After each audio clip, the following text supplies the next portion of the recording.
Okay, guys, let's take a review over what we were doing yesterday, or what we were doing on Friday. So we talked about finding the y-intercept, the x-intercept, the axis of symmetry, and the vertex from a quadratic equation like the one we have here of f of x. So we have f of x equals negative x squared plus 4x plus 5. So remember, if I'm going to start this part right here is going to help me get my y-intercept. So if my y-intercept is positive 5, that means the point is 0, 5.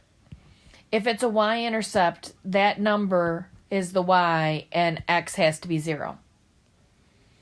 Now, to find the x-intercept, I'm going to have to use menu 331. And if this is my equation that I have, the only thing that I might do to it is I would add that negative 1 there. So this is basically going to go in as A, B, and C.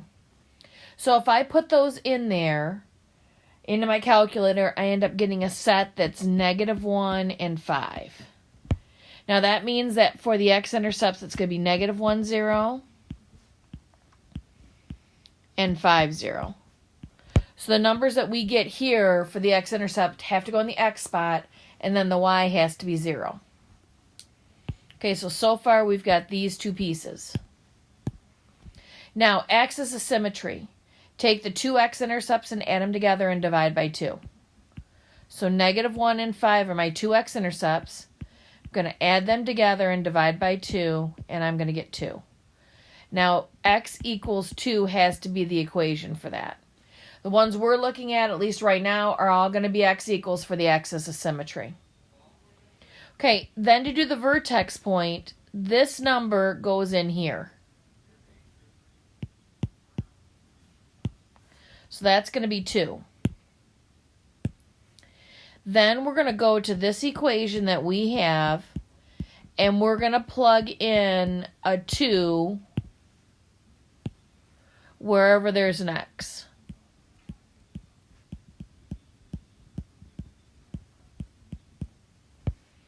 And then this goes into my calculator. So when I plug that into my calculator, I get 9. And that becomes this piece for the vertex. Okay, so tomorrow you're going to have to be able to take a quadratic equation, get the x-intercept, y-intercept, axis of symmetry, and vertex. Now you have several examples to look over. You can even look at the stuff that we did on Friday with the inequalities. You won't have to graph it, but finding those pieces are all part of it. So, any questions, let me know.